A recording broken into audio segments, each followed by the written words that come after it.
Assalamualaikum, selamat datang ke podcast Minds, Communication Minds, sebuah podcast yang kami wujudkan untuk memperkenalkan pendidikan di pusat pengajian, pensyarah, dan hari ini kita ada episod khas, episod yang ke-8. Kami bawakan rakan kolaborasi lah sebab Lembaga Urus Air Selangor baru juga datang ke pusat pengajian yang dikenali sebagai LUAS, dan hari ini cukup istimewa. Kita ada Ketua Penolong Pengarah Bahagian Perundangan dan Penguatkuasaan, Tuan Haji Haizam Irwan bin Toha. Saya. Tuan Haji, selamat datang ke podcast Minds. Apa khabar? Alhamdulillah, sihat. Tuan Haji, boleh tak mungkin penonton kita yang baru tonton ni nak kenal Tuan Haji, latar belakang sikit. Sharekan Tuan Haji mungkin dulu belajar di mana ke, berapa lama bekerja di LUAS dan sebagainya. Okey. Terima kasih Doktor. Assalamualaikum dan selamat petang. Seperti yang dimaklumkan dengan Doktor tadi, nama saya Haizam Irwan bin Toha. Di LUAS, di Lembaga Urus Air Selangor, saya memegang jawatan sebagai Ketua Penolong Pengarah Bahagian Perundangan dan Penguatkuasaan. Dan di LUAS ni saya telah mula berkhidmat sejak 9 tahun yang lalu. Tapi sebelum-sebelum tu saya ada jugalah pengalaman di beberapa agensi seperti di pihak berkuasa tempatan di Negeri Selangor, dan juga pernah saya berkhidmat di Kamar Penasihat Undang-Undang Negeri Selangor. Jadi background saya ni secara keseluruhannya saya adalah background legal lah. Undang-undang. Takut pula saya Tuan Haji ni. Jangan takut kan. Tak ada. Terima kasih kerana datang ke podcast Minds, dan kami cukup berbesar hati sebab dapat dihubungi oleh Tuan Haji dan rakan-rakan. Dan mungkin di belakang kamera ni mereka tak nampak ada dalam 5-6 orang lagi Tuan Haji di sini. Betul. Saya datang ni kita bawa kawan-kawan yang terlibat. Kita sama-sama belajar lah. Belajar tentang podcast. Kami pun sebenarnya sedang belajar untuk membangunkan podcast kami ini, dan kita harap dengan kehadiran Tuan Haji dan rakan-rakan ini dapat sama-sama meriahkan lagi lah podcast. Dan sebelum saya mendalami beberapa soalan yang mungkin mereka di luar sana nak tahu, saya juga nak jemput penonton kita Tuan Haji, sebab kita dah, kalau kita tayangkan ni mungkin dah episod 8. Kita harap ada lebih ramai yang boleh share, like, beri komen, beri feedback. Sebab macam kita bincang tadi Tuan Haji di luar kamera, kepentingan podcast tu kita nak supaya penonton dapat manfaat dan juga dapat berinteraksi dengan kami melalui podcast ni lah. Dan nanti hopefully bila Tuan Haji muncul, ada yang kenal tu, jangan lupa say hi lah kepada Tuan Haji di podcast ni kan. Baik Tuan Haji, soalan pertama, macam mana boleh tahu kewujudan podcast kami dan mengapa boleh sampai ke Pusat Pengajian Komunikasi hari ini? Jauh tu daripada Selangor Tuan Haji. Okey. Terima kasih Doktor atas soalan tu. Jadi podcast yang ni memang kita dah tahu daripada kawan-kawan USM jugalah. Alhamdulillah. Terima kasih. Saya pun ada kawan-kawan yang bekerja di USM ni, termasuklah Dr. Nozali di fakulti di Pusat Pengajian Komunikasi. Pusat Pengajian Komunikasi inilah kan. Jadi kita nak tengok juga sebab podcast yang USM buat ni bagi saya amat unik, kerana dia adalah dibuat oleh pihak universiti sendiri. Okey, bukannya bagi maksud keuntungan seperti mana ataupun populariti lah seperti podcast yang lain. Dan mesej yang disampaikan oleh pihak universiti ni agak baik. Dan yang uniknya yang saya lihat adalah penggeraknya di kalangan tenaga pengajar sendiri. Betul Tuan Haji. Jadi macam kami ni, bila kami ni sebagai badan berkanun di bawah Kerajaan Negeri Selangor, kita pun ada ataupun kita nampak memang ada pentingnya podcast ni untuk menyampaikan mesej-mesej sebagai alternatif kepada media sosial yang sering kita guna pakai sekarang. Kalau dulu kita kongsikan maklumat dengan Facebook, kemudian kita beralih ke arah trending TikTok, mana orang sampai dengan video dan sebagainya. Tapi sekarang dia dah satu lagi, kita panggil sebagai satu upgrade lah, yang mana penyampaian mesej itu mereka akan buat secara podcast seperti mana yang kita buat sekarang, ataupun dalam bahasa Melayu kita panggil audiosia lah, betul. Jadi di pihak luas kita tak boleh ketinggalan. Sebab kita ada tanggungjawab untuk menyampaikan mesej berkaitan dengan kelestarian sumber air, terutamanya di negeri Selangor lah. Kita perlukan platform-platform sebegini untuk kita reach, untuk kita sampai kepada pelbagai lapisan masyarakat. Betul. Dan itu yang sebenarnya bila kami terima email daripada Puan Nafisah yang hantar, sangat-sangat gembira, walaupun kita cerita tadi kan pelbagai perkara yang sedang berlangsung di pusat pengajian juga, tapi pusat pengajian pun sebenarnya ada bidang kami yang kami kenali sebagai komunikasi kelestarian ataupun dalam alam sekitar. Sangat dekat tadi macam kita cakap dengan kelestarian air, di mana kita nak masyarakat sebenarnya tahu tentang kepentingan simple as contohnya menjimatkan air dan sebagainya kan. Yang itu pun perlu melalui media sosial dan juga seperti podcast ni lah. Betul. Seterusnya tu aja, mungkin kita nak balik kepada podcast kami yang memang memfokuskan kepada pendidikan. Adakah di LUAS sendiri ada penyelidikan yang dilakukan di luas dan ada tak kerjasama penyelidikan bersama universiti misalnya? Okey, terima kasih doktor. Sebenarnya di luas kita memang ada engagement ataupun penyelidikan bersama dengan pihak universiti ataupun pihak institusi pengajian yang lain lah selain daripada universiti. Sebagai contoh saya boleh kongsikan memang kami ada kerjasama dengan Politeknik. Sebab di Politeknik mereka ada satu kursus diploma kejuruteraan awam yang memang relate dengan bidang kami lah, kejuruteraan air lah. Okey. Sebab di luas kita bukan saja melihat aspek kuantiti, kecukupan sumber air, tapi juga kita melihat kepada aspek kualiti sumber air. Bagaimana kita nak menambah baik ataupun meningkatkan kualiti sumber air itu sendiri. Sebab kalau doktor perasan, tengoklah sungai-sungai yang ada dekat sekeliling kita. Betul. Jangan ditengok di Selangor, tengok sekeliling kita, termasuk di Pulau Pinang. Kan? Bagaimana gambaran yang kita boleh nampak. Kita tengok warnanya bagaimana. Kita tengok baunya macam mana. Betul. Kalau sanggup, cubalah rasa air sungai itu macam mana kan. Sudah pasti mungkin kita akan rasa kekok untuk buat macam tu. Betul. Sedangkan kalau kita pergi kepada zaman dahulu doktor, kualiti air sungai kita ni, orang kata boleh mandi dan minum terus daripada sungai-sungai tersebut. Bukannya tak ada sekarang, kita ada, tapi kita kena pergi jauh. Pergi jauh sikit. Kita pergi ke tempat hulu. Memang kawasan tu hutan lagi, tidak ada apa-apa aktiviti ekonomi, tidak ada apa-apa aktiviti manusia. Bolehlah nak nak merasa apa yang saya katakan tadi, nak minum air itu terus ke dan sebagainya. Tapi kalau kualiti air itu di tengah-tengah middle stream ataupun dah dihilir, saya tak merasakan ada kalangan kita yang berani nak buat seperti mana saya cakap tadi lah. Betul. Nak minum, nak rasa dan sebagainya. Sebab gambarannya tak sama macam di hulu. Baik. Okay. Tuan Haji, sebelum kita pergi jauh, cerita pasal air, saya baru teringat Tuan Haji, ada air kopi. Okay. Silakan sama-sama kita menikmati kopi. Tapi jangan risau, ni kopi yang boleh ini bukan daripada sungai. Di kami memang baca khas untuk sama-sama sambil-sambil santai Tuan Haji kita minum. Jemput minum kopi dan saya cukup tertarik macam Tuan Haji beritahu tadi kan, matlamat luas ni cuba juga disampaikan melalui platform yang ada. In future insya-Allah luas pun ada perancangan nak buat podcast sendiri. So kalau kita lihat antara saya lihatlah dalam luas punya laman sesawang, misalnya laman web, ada yang topik tentang jejak air yang mungkin kurang diketahui oleh masyarakat umum. Bagaimana Tuan Haji melihat kalaulah ada universiti, misalnya pusat pengajian kami, pusat komunikasi yang boleh mengkaji bagaimana misalnya media sosial memainkan peranan penting dalam mengkomunikasikan isu-isu seperti jejak air ini, dan kerjasamanya tu dilakukan bersama luas, bagaimana Tuan Haji lihat kepentingan kolaborasi sebegini? Di pihak luas kita memang mengalu-alukan dan kita membuka tangan seluas-luasnya kepada mana-mana IPTA ataupun mana-mana institut lain daripada IPTA untuk mengadakan kolaborasi kerjasama dari segi penyelidikan, perkongsian teknologi, maklumat dan sebagainya. Memang kita ada. Dan memang kita pun untuk, bila macam di luas pun, di kalangan kaki tangan kami ni pun tidaklah terdedah dengan akademik yang dari research. Saya percaya di pihak USM sendiri dan juga universiti-universiti awam yang lain ada bidang pengkhususan yang sebegitu. Untuk melakukan bidang penyelidikan ni untuk menambah baik urusan-urusan luas dari masa ke semasa. Itulah, macam kami pun di pusat pengajian ada juga pengkaji yang melihat bukan sahaja dari segi kandungan mesej yang kita sampaikan kepada masyarakat dalam konteks research lah, tetapi juga bagaimana masyarakat punya penerimaan mesej tersebut misalnya kan. Dan bila doktor sebut footprint tadi doktor sebenarnya, saya percaya tak ramai orang yang faham sebenarnya maksud betul. Footprint. Mungkin Tuan Haji nak share sikit dalam kita ada platform ni. Saya bila doktor tanya pasal footprint tu, kita di luas memang betul.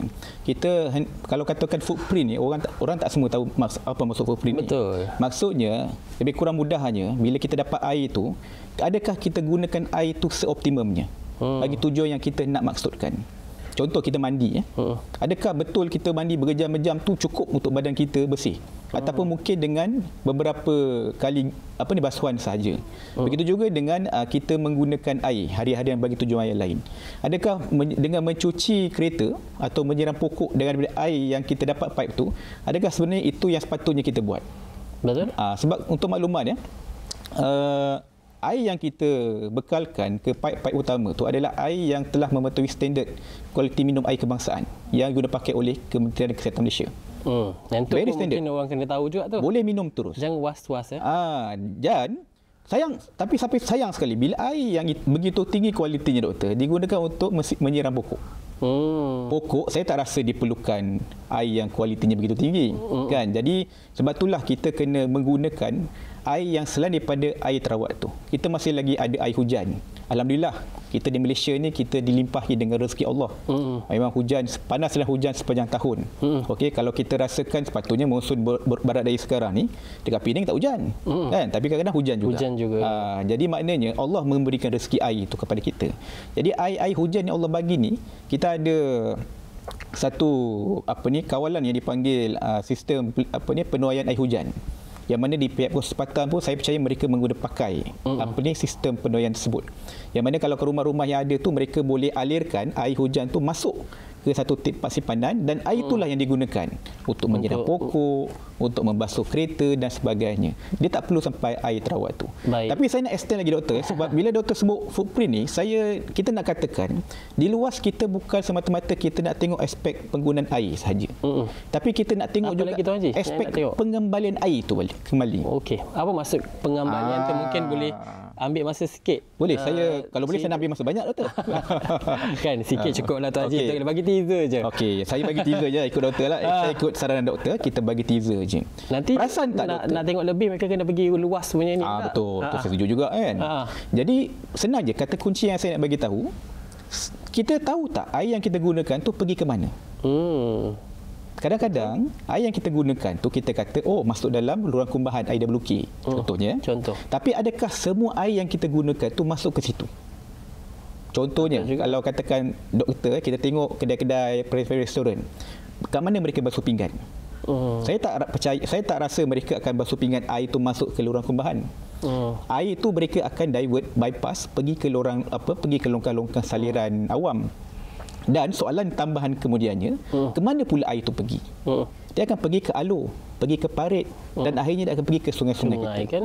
Jadi nampak tak doktor, daripada cycle yang begitu, air itu sebenarnya air akan berakhir di sungai.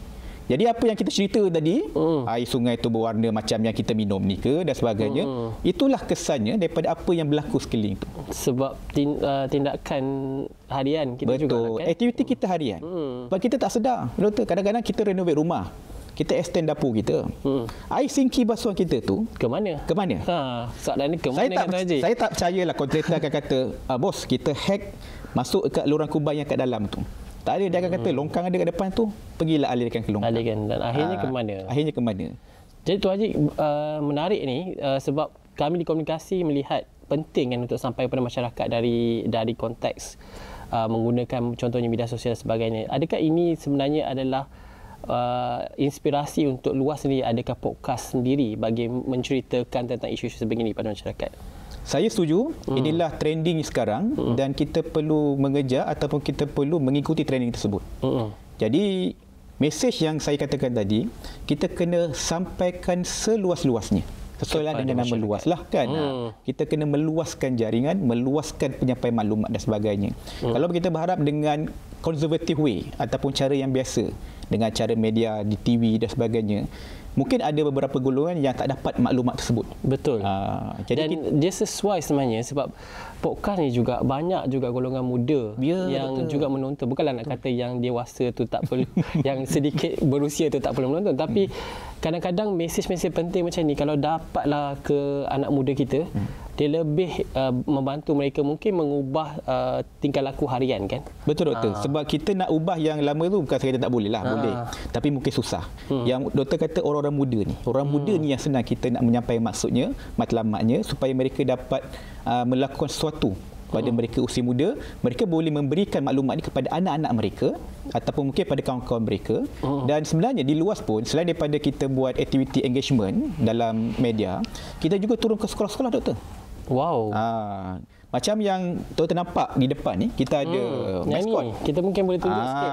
Kita ada maskot. Apa nama dia Tuan Haji? Nama maskot ni adalah Sumaita. Sumaita. Sumber air kita. Nama panjangnya. Comel. Jadi maskot inilah doktor yang kita akan bawa ke sekolah-sekolah. budak-budak ni kalau nampak maskot ni doktor, histeria dia. Kan? Gembira. Dia gembira. Kan? Dia ada betul-betul memang ada orang pakai maskot tu. Ada orang pakai lah. Wow. Kan?